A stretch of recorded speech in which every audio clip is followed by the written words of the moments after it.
በስም አብ ወወልድ ወመንፈስ ቅዱስ አሐዱ አምላክ አሜን።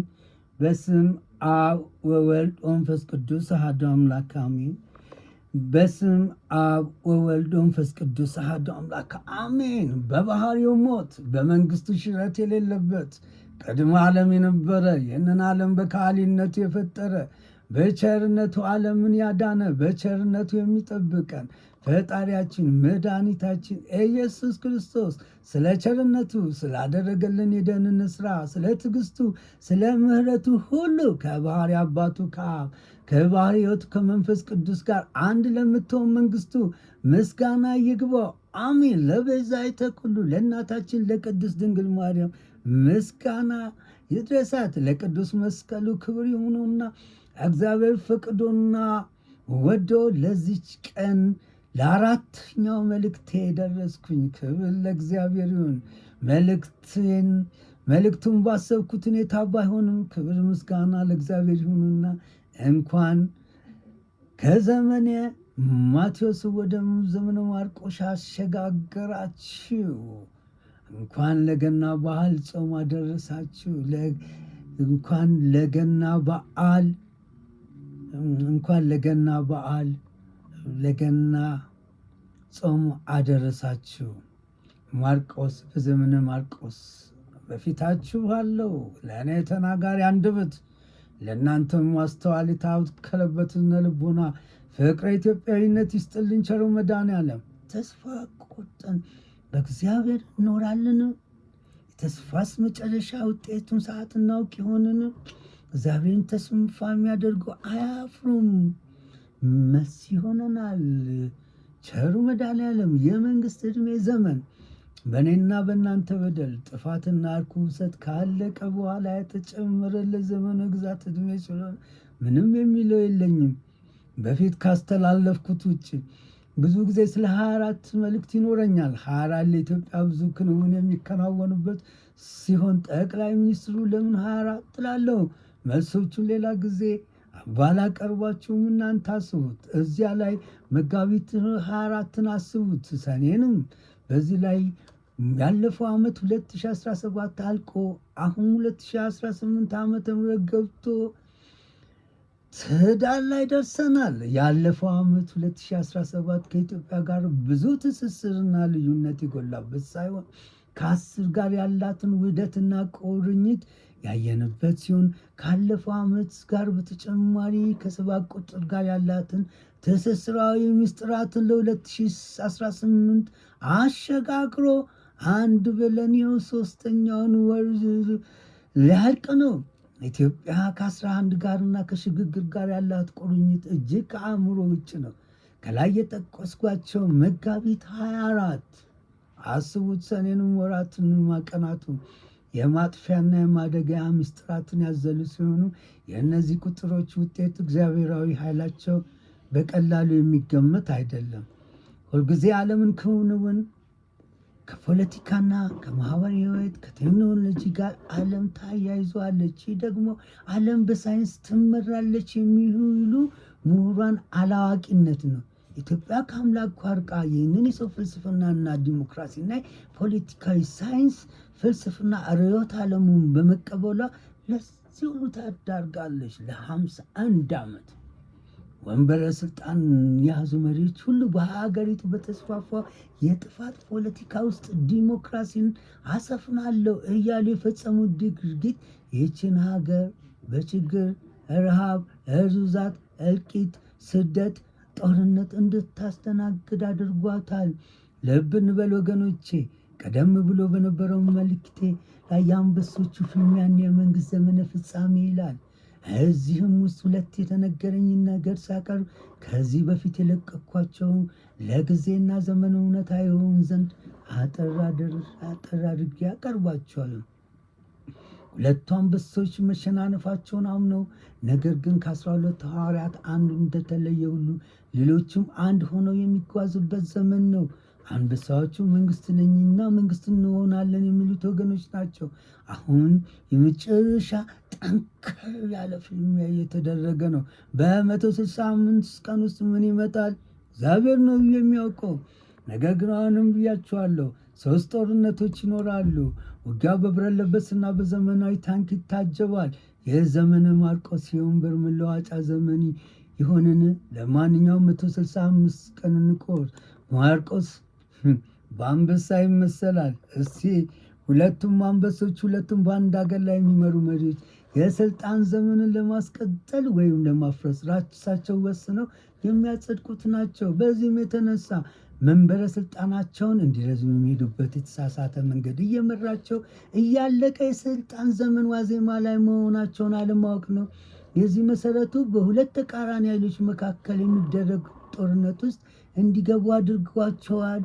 ይህም ልብ በሉ ወገኔ፣ በትርክት ባደገ ማህበረሰብ ውስጥ፣ በትርክት በተዋጠ ማህበረሰብ ውስጥ ትርክት እየተረጨ አድጎ ዛሬ ላይ ህብረተሰቡን ህዝብ ከህዝብ በመከፋፈል የሚሄደው ርቀት ቸሩ መድኃኔዓለም ያስተካክለዋል። ዘይ እንደሚባሉ ጥላቻ፣ ቅራኔ ተጋድለዋል፣ ደም አቃባናቸው። ይሄ ከንቱ ነገር ነው። እግዚአብሔር ሁሉንም የሚያስተካክለው በጥበብ ነው። ከሰው አእምሮ በላቀና በዘለለ ሁኔታ ሊለካ ሊገመት የማይችል ነው የእግዚአብሔር። ይህም በመልእክቴ እንደተቀመጠው ኃይል አለኝ ያለው ኃይል ወደሌለው ውጊያ ወርደው ብርቱ ፍልሚያ ያደርጋሉ። ወጣቱና ሽማግሌው ያለው እስካሁንም እያደረጉ ነው። ሽማግሌ ከብርቱ ፍልሚያ በኋላ ዘመነ ለውጥ ውስጥ ይገባል ብዬ ነበረ። ዘመኑ እንግዲህ እየቆጠርኳት ነው። እኔም እንደርጉዝ 165 ስደምር 12 ይሆናል። እንግዲህ 12 ብዙ ነገር ነው። ሌላኛው ሁለት የደለቡ በሬዎች ለስልጣን ወንበር ኃይል ጥንካሬያቸውን ለማሳየት ለውጊያ ተሰለፉ። ይህንንም በሬዎቹ ሲወጉ መሬት ይጭሩ ጀመር። ሁለቱም ክብራቸውን ለማስጠበቅ ቢሆንም ደለብ ያል የሚለው የኔ ግዛን ነው፣ ማንም አይደፍረኝም ብሎ ከሱ በርቀት ወዳለው ወደ ሌላኛው በሬት ሄደና ውጊያ ገጠመ። ለጥቂት ጊዜ በመሸራረት ጠንክረው ተፋለሙ። ከጥቂት ቆይታ በኋላ አንዱ ወደ መጨረሻው እየተጓዘ ነው። ይህ በፊት ባቀረብኩት መልእክቴ ውስጥ ስለሚገኝ በጥቂቱ ነው ከመጪው ዘመን ጋር የሚያገናኘው ነገር አለን። እሱን ለእናንተ ልተው። የመጀመሪያው በሬ ሀገር እያተራመሰ፣ ሁለተኛው በሬ ሰፈር ደረሰና ለውጊያ ተንደረደረና ግድሚያ ገጠሙ። የመጀመሪያው በሚዛን ከሁለተኛው በሁሉም ነገሮች ይበልጥም፣ ሁለቱም እኩል ሚዛን ባይኖራቸውም ተፋለሙ። ኃይል አለኝ ብሎ ለውጊያ የተንደረደረው ተሸነፈ። ሽንፈቱና ውጤቱ ይቆየኝ። ይህቺ በ165 ቀን ትሆን? ሰውን እግዚአብሔር ያውቋል። ሌላኛው ይስሐቅ ባህር አየሁ የሚለው የብርብር ቅድስት ጽዮን ማርያም የሱባኤ ቆይታዬ ነው መልእክቷም።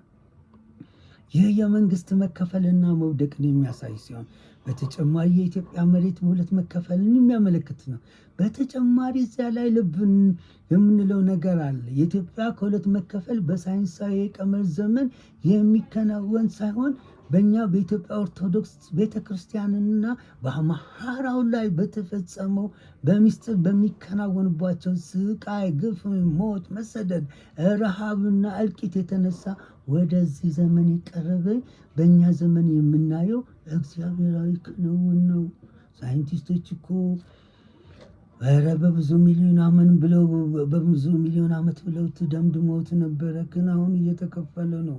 ሁለተኛውና ሶስተኛው ፍንዳታ ሲሆን እንግዲህ እግዚአብሔር ከሁሉ ነገር ይጠብቀን። ክብር ለአጋዕዝተ ዓለም ሥላሴዎች። በእግዚአብሔር በጥበብ የሚከናወን የዓለም ምስጢር ክንውን ከሳይንስ እድገትና መላምት ፍጹም የማይገናኝ ነው። እንግዲህ ልብ በሉ። አሁን በእኛ ዘመን የምናየው የአህጉራችን በሁለት መከፈል ምስጢርና የኢትዮጵያን በሁለት መከፈል በእግዚአብሔር ክንውን እየተደረገ ነው። የእግዚአብሔር ሲያከናውን ማንም አያውቅም፣ ማንም አይደርስበትም። እግዚአብሔር በዝምታ ውስጥ እጅግ ረቂቅ በሆነ ስራው የሚከናወኑት ነገሮች ሁሉ በሰው አእምሮ የማይላካና የሚታሰብ በመሆኑ ብዙ አዳዲስ ክስተቶች ልናይ ነው። እግዚአብሔር ፈቅዶና ወደው የዚያ ሰው ይበለን። ክብር ምስጋና ለአጋዕዝተ ዓለም ሥላሴዎች።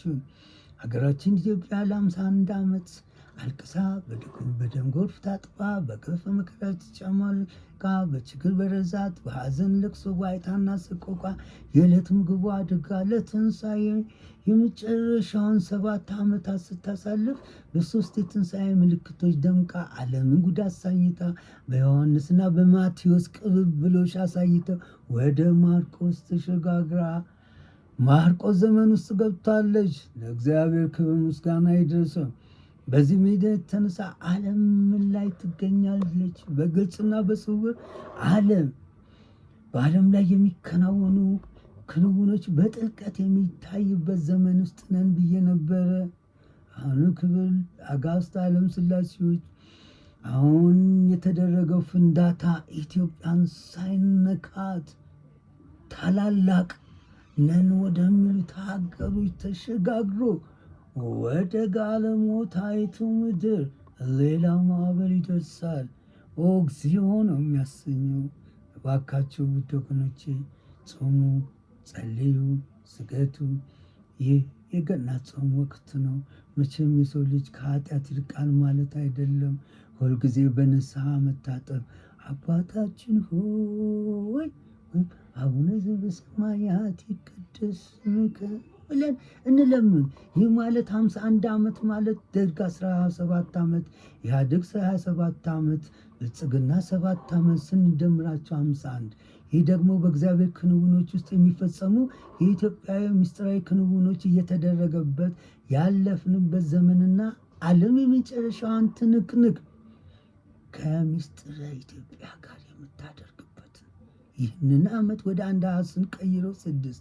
ይህ ደግሞ እግዚአብሔር አምላክ ፍጥረታትን የፈጠረበት ሲሆን ወደ ቤተ ክርስቲያናችን ስንመጣ ደግሞ ቅዱስ ያሬድ በ6ኛው የሱባኤ ቀን በኢትዮጵያ ሰማይ ላይ የታየው ስቅለተ ክርስቶስ ከኢትዮጵያ ጋር የተያያዘና ለትንሣኤ ምልክቶች በሆኑበት በዘመነ ማርቆስ በ5ኛው ቀን ሐሙስ መጋቢት 29 2014 ዓመተ ምህረት የታየው የፀሐይ ቀለበትና ሰኞ ሰኔ 14 2012 ዓመተ ምህረት በዘመነ ዮሐንስ የታየው የፀሐይ ግዶሽ ብዙ ታላላቅ ነገሮች የሚደረጉበት ነው።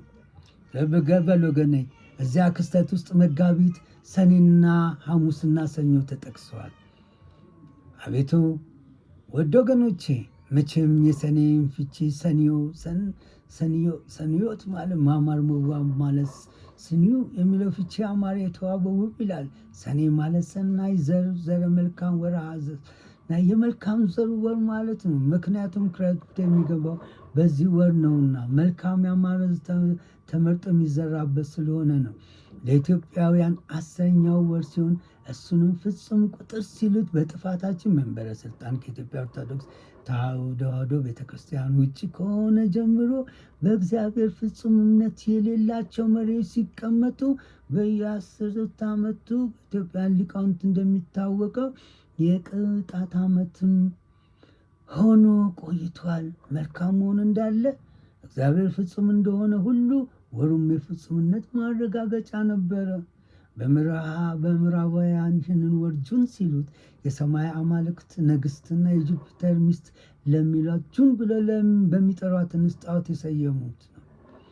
የዚህ ሁሉ መንደርደሪያ የፀሐይ ግርዶሽ ዘመነ ዮሐንስ ሰኔ 14 2012 ዓመተ ምህረት ሰኞ የፀሐይ ቀለበት ዘመነ ማርቆስ በ5ኛው ቀን ሐሙስ መጋቢት 29 2014 ዓመተ ምህረት ጅራታ ማኮኮቡ በዘመነ ዮሐንስ 2016 ዓመተ ምህረት ማክሰኞ ሲሆኑ ሶስቱንም ምስጢርነታቸው ለጊዜ ቆየ። እንግዲህ እዚህ ላይ መጋቢት 29 2016 እኩለ ሰሙን አልፏል። በእነዚህ ዓመታት ሰኞ፣ ማክሰኞ፣ ሐሙስ፣ እሁድ ምስጢራት የተገለጡበት ነው።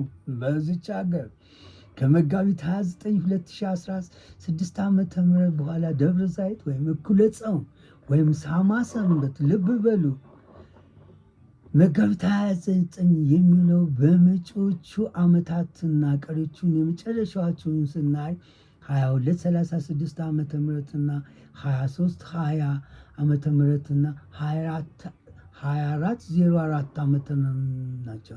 እነዚህም የሚመጡባቸው ዓመታቶች ስንቀንሳቸው 84 ይሰጣሉ። እነሱም ስንደምራቸው 12 ይሰጣሉ። እነሱም 12 ሱባኤዎች ናቸው። ይህ የ12 ምስጢር ክንውኖች ስንመለከት በጥልቀት ለመንደርደሪያ ሲሆን 12 መንዘለ የዞዲያክ መግባት ወር 12 ሰዓት ማልታ 12 ሰዓት ሌሊት 12 ወራት 12 መስኮት ፀሐይ 12 ነገድ እስራኤል 12 ሐዋርያት ባህር ራእይ 21 12 ለመንፈሳዊቷ ኢየሩሳሌም በ12 ቁጥ ምስጢራት የተዋቀረች የተገናኘች የተያዘች ናት። እሱንም ስነ 12 ደጃፎች አስሏት 12 ጠባቂ መልአክ በደጃቸው አቆመዋል። 12 እስራኤል ነገዶች ተጽፈውባታል። መሰረቶቹ 12 ሐዋርያ ስም ተጽፎበታል። ስፋቱ 12,000 ምዕራፍ ነው። ቁጥሩ 144 ክንድ 12 ጊዜ 12 ነው። የደጃፏ የተሰሩባቸው 12 የከበሩ ዕንቁዎች ናቸው።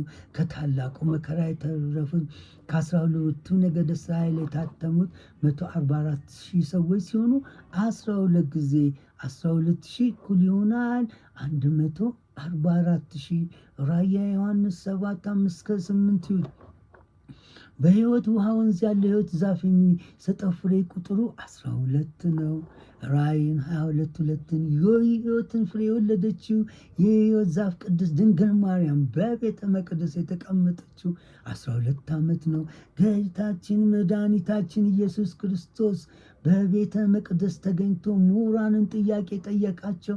ዕድሜው 12 ላይ ነው። ሉቃስ 2:42 ነው።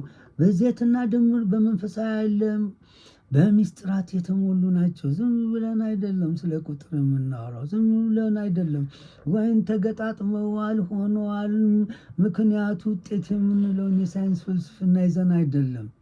ሰውን ሰው የሚያሰኙች ሌሎችን ፍጥረታት የተዋቀሩበት 4ቱ ባህሪያዎች እያንዳንዳቸው ያላቸው 3 ግብራት ሲደመሩ በአጠቃላይ 3 ጊዜ 4 እኩል ይሆናል 12 ነው። እንግዲህ በየ4 ዓመቱ የሚመጣውንም ዘመነ ዮሐንስ ስናስበው ብዙ ነገር አለው። ይህንም በይበልጥ ለመረዳት ከዶክተር መጋቢ ሐዲስ ዶክተር ሮዳስ መጽሐፍ ላይ በጥልቀት እዩት። ለማወቅ አንቡት። ያለንበት ታላቅ ነው። ህዝቦቿ ታላቅ ነው። ውቦች፣ ድንቆች፣ ታላላቆች ነን ኢትዮጵያውያን። በመልክ ብትሉ፣ በጭንቅላት ብትሉ፣ በሁሉም ነገር ይህ እንዲጠፋ ምዕራባውያን በሰሩት እንትን ውስጥ ገብተን እየተንደፋደፍን ነው ለዚህ የደረስ ነው። መጋቢት 29 ደብረ ዘይት እኩለ ጾም ወይም ሳማ ሰንበት የሚለውን አይተነዋል። እንግዲህ የእነሱን ቁጥሮችም ስንደምራቸው 9፣ 10 እያይ ይመጣሉ። የአሁኑ ዓመት 2018 ደግሞ 11 ቁጥር ሲወክል ከላይ እንደተቀመጠው ከቁጥሩ ቀመር አኳያ ምልክቶች የሚታዩበት ወር መጋቢት 29 እሁድ 7ኛው ወር 11 ቁጥር ሲወክል አንደኛው ቀንን ሲያመለክት ተግባራዊ የሚሆን ክንዋኔ ለእግዚአብሔር ሰዎች ተዋለው። ለሊቃውንተ ቤተክርስቲያን አላልኩም። በትምህርት የሚገኝ ከመንፈስ ቅዱስ የሚገኝ በመሆኑ ይህ ጥልቅ ምስጢር ያዘለ ስለሆነ ትንታኔውን ለሊቃውንት ቤተ ክርስቲያን ይተዋል። ሌላኛው ደግሞ በዘመነ ማርቆስ በ5ኛው ቀን ሐሙስ መጋቢት 29 2014 ዓ.ም የታየው የፀሐይ አክሊል ለትንሣኤው በመንፈሳዊነት ማረጋገጫ የተጠበቀ ነው። እንግዲህ እያንዳንዱን እየተነተትኩ ስመጣ 3 ምስጢራዊ ክንውኖች በ7 ዓመት ውስጥ ተከናውነዋል እያልኩ ነው። በስንት ዓመት ውስጥ? በ7 ዓመት ውስጥ 3 ክንውኖች 7 እና 3 እንደምራቸው 10 ፍጹምነትን የማረጋገጫ ነው።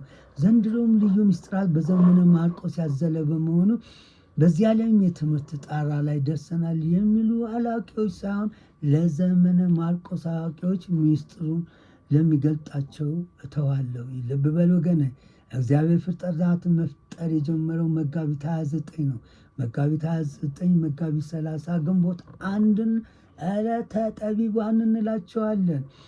ሐሙስ መጋቢት 29፣ 24፣ 14 የታየ የፀሐይ አክሊል ወደ ልብ በሉ። የፀሐይ አክሊሉን ወደኋላ መልስ ብላችሁ ብታዩት ፍጥረታትን ፈጥሮ ከቆመበት ጀምረን ያሉት ቀናታት 5 ሲሆኑ በ5ኛው ቀን ሐሙስ 2014 ዓመተ ምህረት ሚስጥራዊነቱ ከዚህ ጋር የተያያዘ ሲሆን ኢትዮጵያ ከሚለው ከፊደላት ቁጥሯ ጋር የተያያዘ ነው።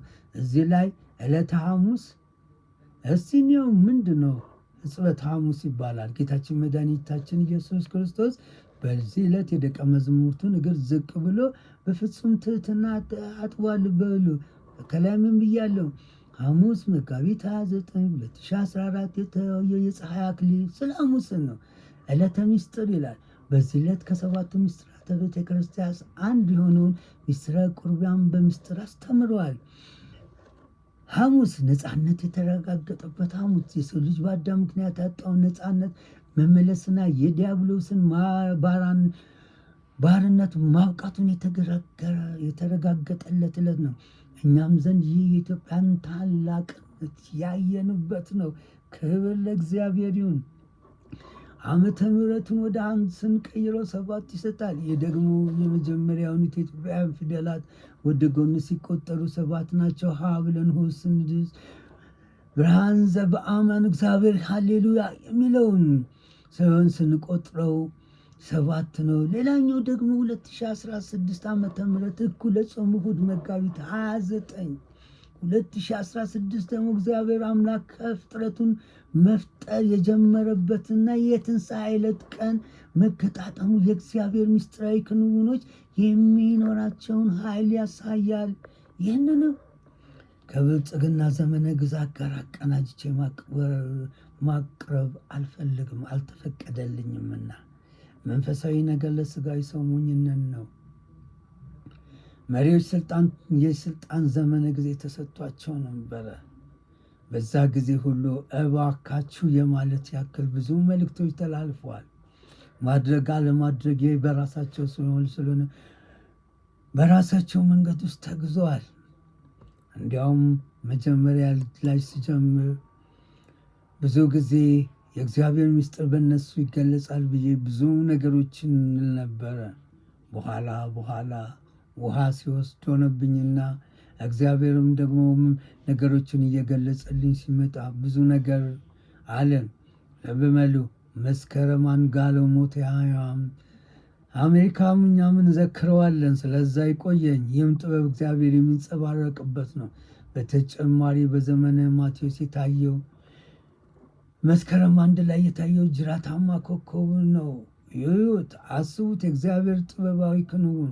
ይህ ደግሞ በየ10 ዓመቱ የሚመጣው ከእግዚአብሔር ያራቀን መሆናችን ማሳያ የሆነው የ10 ዓመቱ ቅጣት ነው።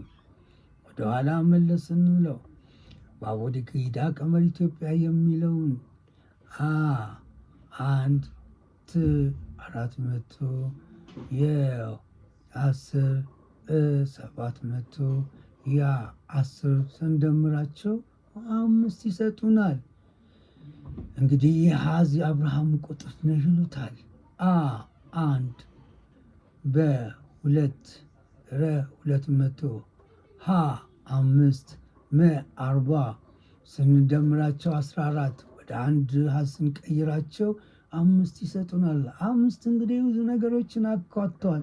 የሚገርመው እኮ ፔንታጎንን እንኳን ስናየው 5 ነው። ለምን ፔንታጎን ብለው እንደሰየሙት አሁን ማቅረብ ባልፈልግም ወደፊት በስፋት ይሄድበታለሁ።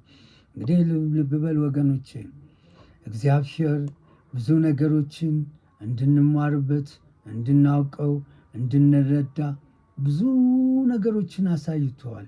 እንግዲህ አሁን ዘመነ ዮሐንስና ዘመነ ማቴዎስን፣ ዘመነ ማርቆስን በተለይ በዘመነ ዮሐንስ የተደረጉትን ረጅምና አሰልቺ እንዳይሆኑባችሁ እንግዲህ የክፍል 4 መልእክቴን እዚህ ላይ ሳቆም እግዚአብሔር በፈቀደና በወደደ ምጥ የነገሰ ይበለንና በሚቀጥለው ጊዜ ይዤላችሁ ቀርባለሁ። ክብር ምስጋና ለእግዚአብሔር ይሁን። ቸርን ሰብ